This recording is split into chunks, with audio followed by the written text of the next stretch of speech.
What is up, guys? Chase Arevalo, and in this video we're going to be breaking down Jannik Sinner versus Felix Auger Aliassime, and let's get straight into it. I'm pumped for this one. Let's do it.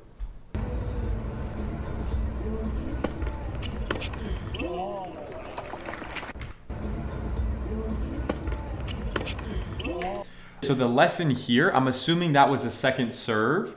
On a second serve, Felix decided, look, I can just return the ball back, but what higher level players do is they take risk on second serve returns. Because think about it, that could be the easiest ball you get the entire rally. So Felix made a good decision to take risk off of Jannik's kick serve, where he can catch the ball high, rip inside out, and hit a winner. So good decision to go for that.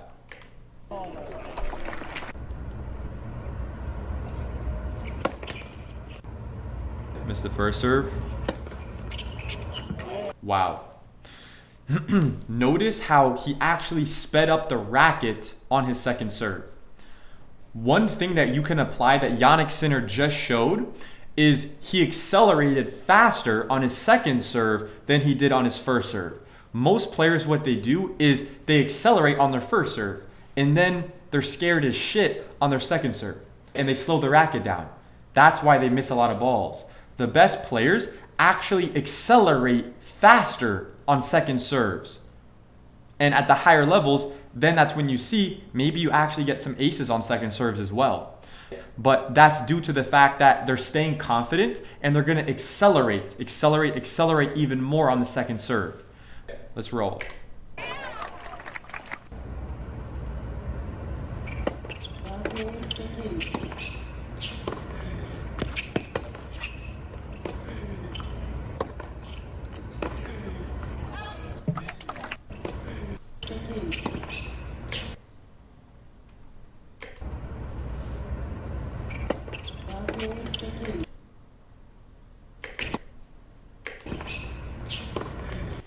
Notice here how Jannik Sinner stays in the open stance, right? But he does adjustment steps, plants the right foot. Let me make sure the cursor's here. Yeah, he places the right foot behind the ball, turns his hips, and gets even lower. He's sinking down into his hips as he's turning his hips here.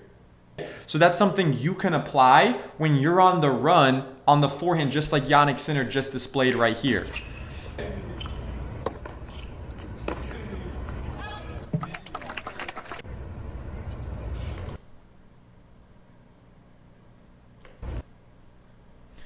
Look at his chest angle pointing up into the sky. So when he presses from the ground, he gets a really good vertical component going straight up. His chest is pointing directly up to the sky. If there was a camera on his chest, it would be pointing directly up to the clouds above him.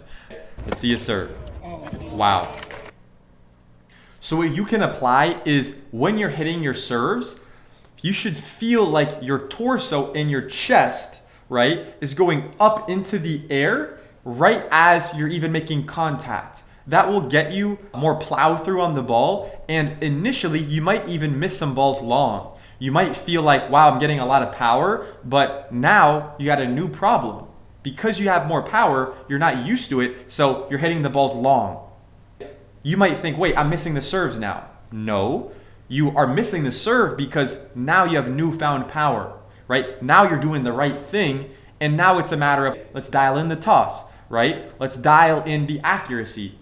But you can always look for ways to get more juice on that serve. And if you're not actively working on, is my chest angle facing directly up to the sky, then you're not going to be able to transfer the leg drive up into the ball as effectively as someone like Felix Auger Aliassime, who's able to do that consistently, right? And these guys, they're not trying to think about their chest angle. This is kind of just baked into what they do, but it's a checkpoint that, look, I mean, this guy's a very talented player, but let's say you're not the most talented player, you might have to actively work on that at the beginning, right? Until it's a habit. So you can learn from him and apply that to your own serve.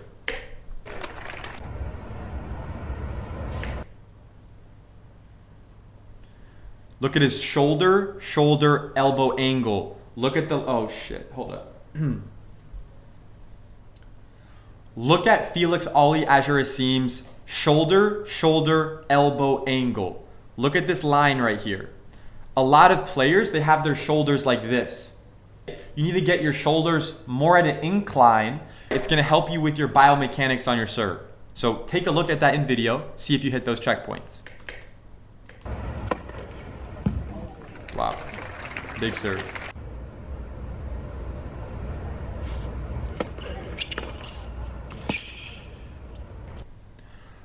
So, where is Sinner going to go here? Felix is camping out a little bit on his forehand side here, which is leaving the inside out ball open. So Jannik Sinner has to make a decision. Can I hit a winner cross court? In this situation, it's an inside out forehand. So can I hit a winner cross court? If you're Jannik Sinner, you can hit a winner cross court if you really go for it. If you don't feel like you can do that, go back down the line. So I got a feeling he's going to rip the ball inside out for a winner. Let's see what he does. I could be wrong.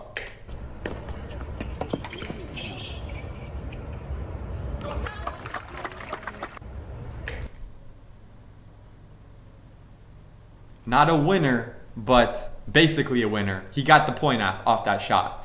So that should tell you all you need to know about some of the strategy stuff. If you learn the right strategies, you're going to know when to pull the trigger. You're going to have a lot more confidence and clarity on when should I go cross, when should I go line. Start applying this to yourself. It's going to help you tremendously.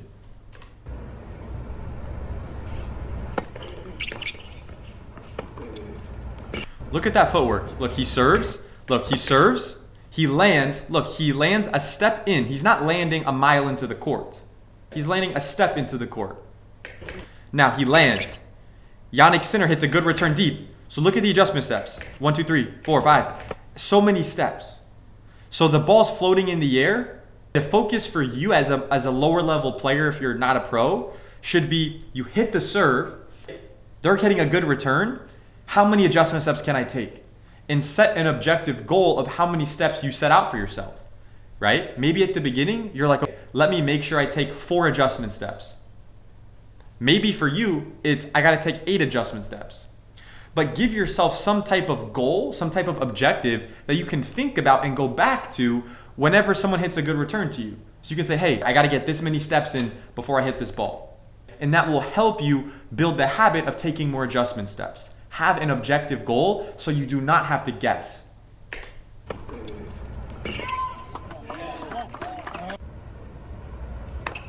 Great split step. Better serve though.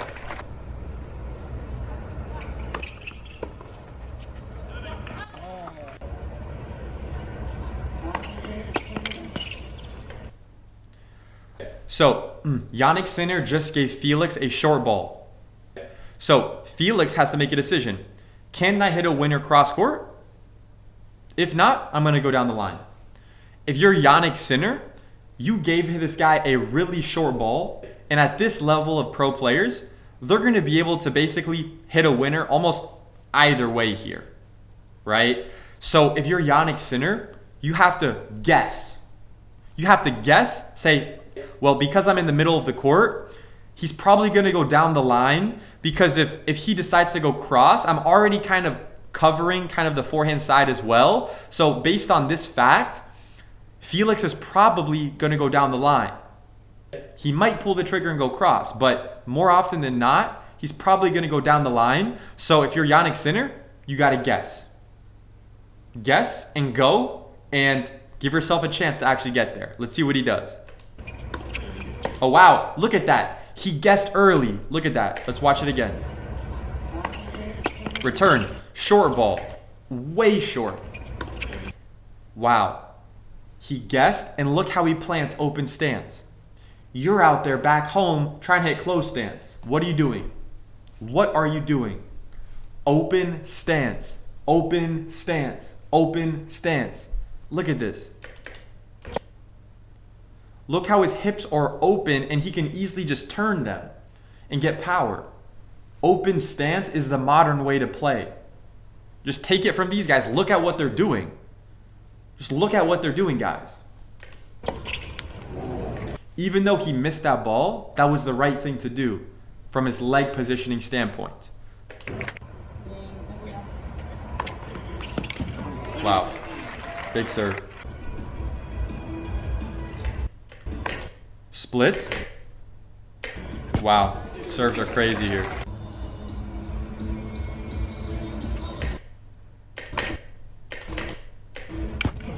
So that's the one thing that's tough about being that far back as a returner is you're going to leave a lot of angle room, which means, look, if someone blasts a really good out wide serve, flat or slice or whatever, kick, whatever, you're going to have to cover so much distance, right? So if you're either really tall and long, pause, then maybe that will work for you, right? If you're Sinner, if you're Medvedev, you're really fast, but you're also tall and long, pause, then it's going to make sense for you, right? Because like more often than not, you'll be able to get there.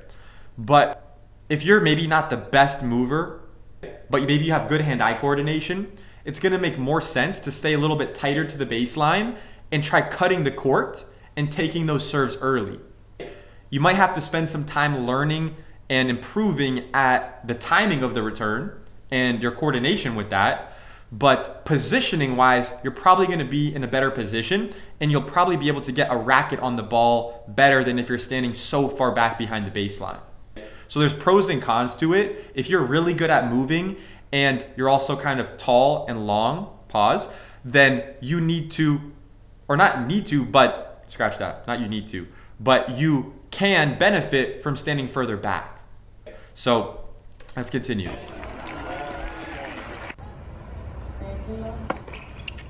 That's crazy. It's a crazy serve.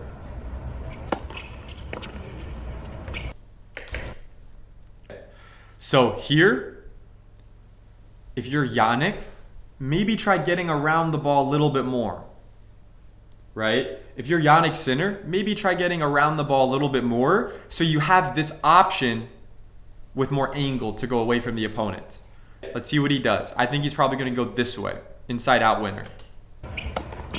Oh, wow. He went behind him. That was good. Let's see that in real time again.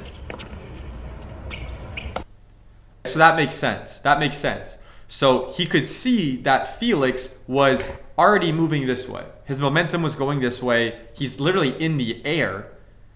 So it makes sense why Jannik says, no, I'm going to go behind him, right? So at the higher levels, they're waiting for their opponent to make a commitment to a side and basically guess a side, and then they place it to the other side. And this happens in a split second. So you can apply that to your own game too.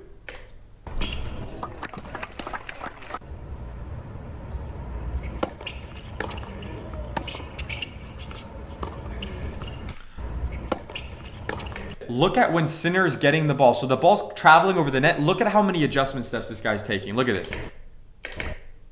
Oh, not on this one. Look. But in between, look, he's already doing like 3-4 adjustment steps. 5, 6. Boom, split. Semi-open.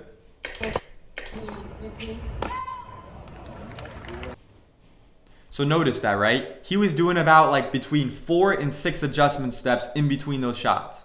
Very good.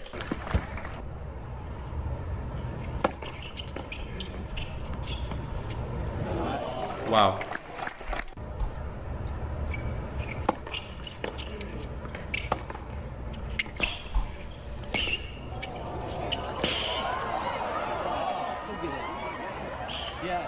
He should have lobbed there.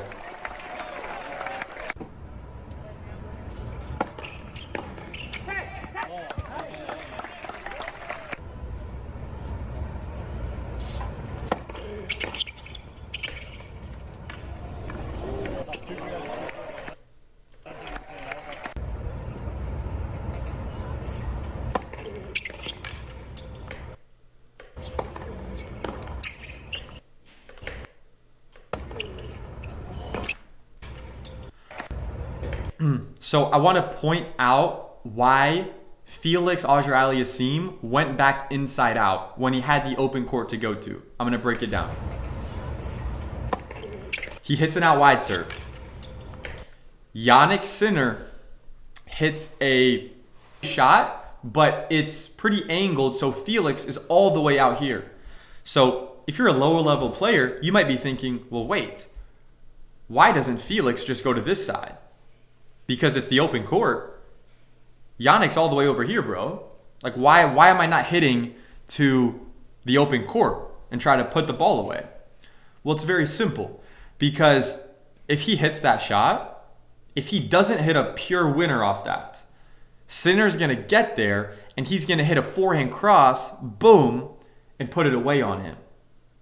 So he realizes that going down the line is not the best option. Let me try to control the rally going inside out.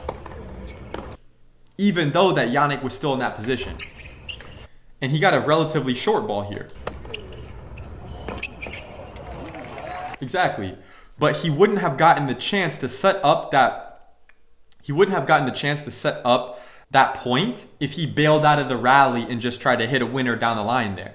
He was patient. He said, no, I'm going to rip the ball, damage him back inside out, get the shorter ball, and then punish it when I can basically hit a winner. It wasn't a winner, but it did enough damage to basically function as one.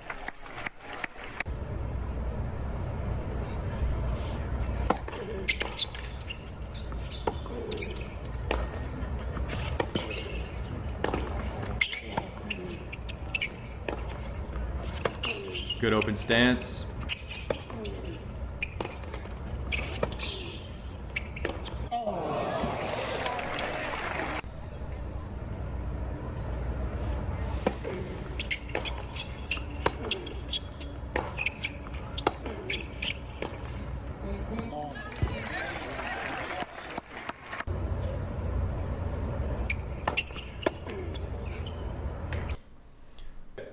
So if you're Felix, you have to guess. So look, he actually moved before Jannik hit the ball. Notice, Felix is doing exactly what I'm coaching on. I'm saying, you have to guess in this situation. And he's guessing. He already committed to this target. He's saying, Sinner's going inside out. He's saying, look, if Sinner goes to the other side, I'm losing the point. But at least I'm going to take the chance and I'm going to have an opportunity if he goes to the side. So he makes an educated guess, goes to the side. Let's see what happens. If Sinner's smart, he's going to read that. He's going to see that he committed, and he's going to just guide the ball to this other side here. Let's see what he does. Take a guess. See what he's going to do. Let's find out.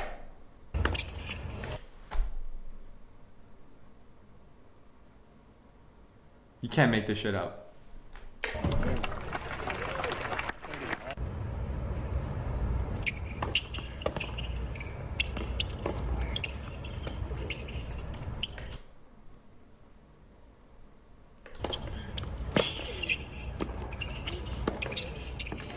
Wow.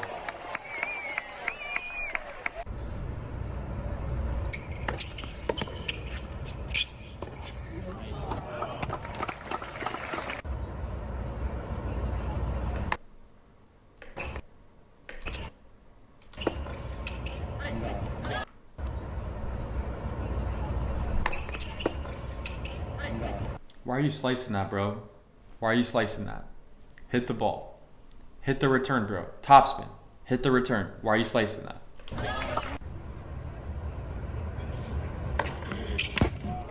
That's a crazy serve.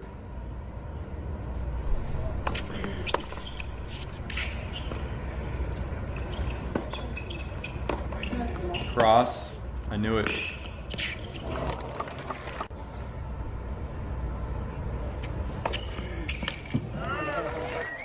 Crazy out wide serve.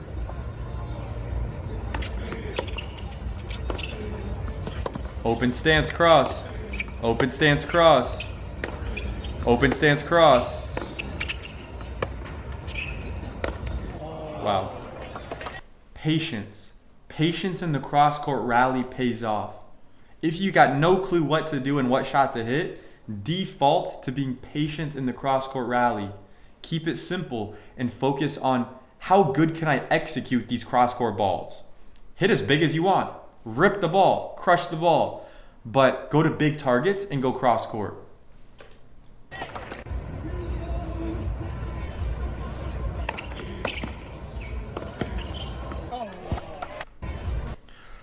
So in this situation, it's set point for Jannik Sinner, and Felix is hitting his serve. Let's see what he could have done better.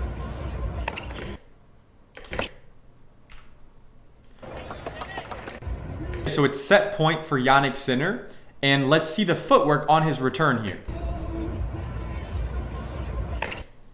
Split. Weight on the left foot. He pushes off the ground. He's literally off the ground right now. He makes contact, and then his right foot touches. So he loads, he pushes off the ground. Most of his weight's on his left leg. Then he makes contact. Then the right foot touches the ground. In that order. Very important that that sinks in for you today.